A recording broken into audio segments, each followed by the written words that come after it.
Sino po nagsasabi na palakas po ng palakas ang kampo po ng dating Pangulong Duterte? Paano po pagka ganito po yung mga balita? Ibig sabihin ho ba palakas sila ng palakas niyan? O pabawas ho ng pabawas, mga bossing? Ito po mga kababayan, matagal na din itong umugong no? Ang pagre-resign po at mismo pong si dating, hindi. Senador pa pala ito, si Binoy, napipikon sa mga vloggers, ha? Sir, ba't napipikon ka sa mga vloggers? Sabi ni Binoy, mas maigi pa na mag-resign ka na, tol, no? Para sa kung ano-ano, kung achuchuchu na dahilan po ni Robin Padilla, mga kababayan. Ayan na nga, nag-resign na si Tolentino ho, mga bossing, na isa sa ating senador. Tol, resign from PDP due to significant differences on West Philippine Sea. Alam niyo naman po, mga kababayan, na ito pong si Francis Tolentino, mga bossing, pro-West Philippine Sea din po yan Sure kaya? O dahil malapit-lapit na din po ang eleksyon? Yun ang katanungan natin, mga bossing. No? Sure kaya? O dahil talagang malapit lang ang eleksyon? Pero po, mga kababayan, kung ito po talaga ang kanyang stand sa West Philippine Sea, sumasaludo tayo kay Senator Tolentino, mga kababayan. Dahil po, ayan, isa sa titindig po. Kung hindi naman po talaga pro West Philippine Sea, yung mga nandiyan sa PDP laban, ba't mag-i-stay pa? Di ho ba? Sabi ko sa inyo mahalata ng taong bayan kung ano talaga, no, yung mga stand niyan. Ang BP Sara kaya natin. Saan pa din ho kaya siya ano kaya ang stand ng ating Vice Presidente, mga bossing? Pro West Philippine Sea o pro China? Hanggang sa ngayon ho, mga kababayan, nananatili po, natahimik si Inday Sara Duterte pagdating po, no, kung ano ang kanyang stand sa West Philippine Sea, mga bossing. Bakit ho kaya? Sabi ko kasi, no, no mga nakaraang buwan, kung bakit hindi nagsasalita ang ating Vice Presidente, mga bossing, patungkol ho dyan, kapag ka naramdaman na taong bayan, no, na yung kanyang stand, pro Xi Jinping, syempre ho, lalayo po yung kanyang pangarap, no, na maging presidente sa 2028. Kapag naman ho, mga kababayan, pag naman po naramdaman ni Xi Jinping na siya po ay pro-Pilipino, pro-West Philippine Sea, magagalit naman ho siguro sa kanila yan, mga bossing. Kung ang tatay mo nga hindi na pumalag sa akin eto pa kaya ikaw pa, papalag ka sa akin. May mga pag-uusap na. Di ho ba, mga kababayan? So ngayon po, hindi natin sigurado kung itong si Tol ay talaga bang pro West Philippine Sea or nag-uumpisa na pong mamangka sa dalawang ilog. Ito po, mga kababayan, grabe, no? Hindi na po natin malaman kung ano talaga yung mga stand. Pero ako, pakiramdam ko, etong pag West Philippine Sea o etong pag tindig ni Tol, mga kababayan, siguro nalalapit po ang election ho. Kaya medyo gumaganyan, mga kababayan.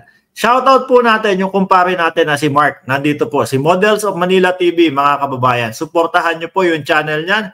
Pindutin nyo po yung subscribe button dyan sa kanyang channel, mga kababayan. Ako, pag pro-government at pro-government nandyan po, nakasuporta si Mark ng Models of Manila, mga kababayan. I-like nyo na din po yung kanyang mga video. So, dalawa po ang tinitingnan natin dito, mga kababayan. Ano ba si Tol? No? Totoo ba na pro-West Philippine Sea siya kaya bumaklas sa PDP o padapa? 'Di ba? Walang laban.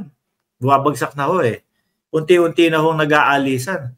Nung mga nakaraang buwan, sino po ang nagsialisan diyan sa PDP laban?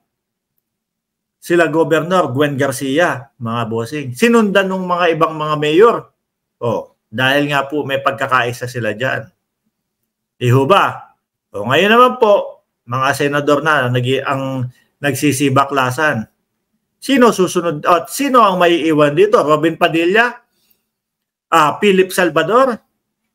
Naku po, mga bossing. Pagka ganun po, dyan natin mararamdaman na ang PDP laban, ang mga kinukuhang politiko, kahit na walang galing, basta sikat. Kahit na, naalala ko yung naalala ko yung hearing na ginawa sa Senado kanina, mga kababayan. Nandoon si Bato de la Rosa, nandoon si Binoy, at nandoon din sino ba? Si Bato de la Rosa, si Binoy, at nandoon din si Bongo. Triple B, mga kababayan. Saan napunta ang hearing? Hindi ko alam. Nagmukhang Preston mga kababayan. Anyway, mamaya natin tatalakayin yan. Bakit nag-aalisan ang mga politiko sa PDP laban? Isa lang din po ang nakikita ko dyan, mga bossing. Yung kanilang bangka. Siyempre, bangka gaganyan-ganyan. Unti-unti na hong palubog. The boat is sinking na po, mga kababayan.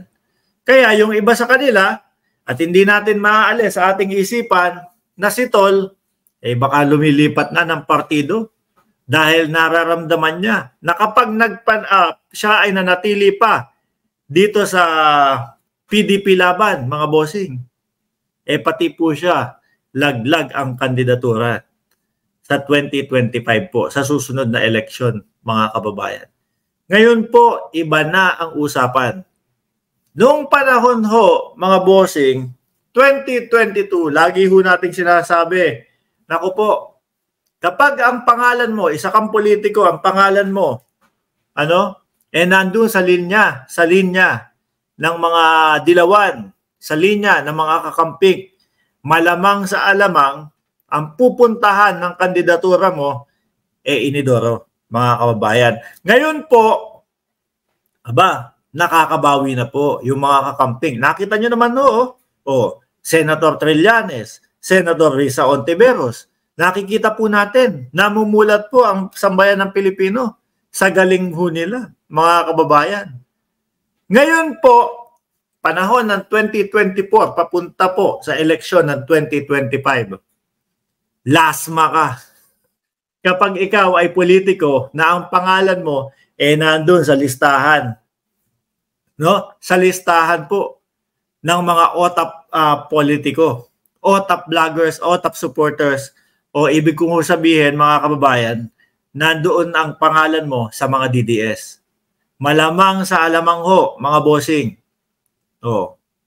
Meron tayo tinatawag na kiss of death Malamang sa alamang mga kababayan, inidoro din ang punta nitong mga to. Mga bossing? Cooking Fire! Shoutout po sa inyo, watching from Arkansas, USA. Rodsen, napunta sa storytelling ang Senate hearing ni Bato. Correct. Champ Olev, abandon ship na. Kaya po, mga kababayan, sabi ko nga hindi natin mawari kung ano ang talagang pakay ni Senator Francis Tolentino. Abandon, lilipat na ng partido po, mga kababayan, dahil ramdam niya ang pagkatalo niya kapag siya ay nanatili sa PDP laban, or mga bossing, or totoo na pro West Philippines siya at ayaw niya o hindi tugma yung kanyang paniniwala, mga kababayan, doon sa PDP laban. Siguro po pro-China, itong mga nasa PDP o ang PDP laban. Rego Adventure, shoutout sa iyo, sir. Total, may nakasuhan na din akong 2 DDS, pati pamilya nila Dawit. Sabi ni RD Arador, bakit mo naman kinasuhan? Madudungis na nga ang itsura, kinasuhan mo pa.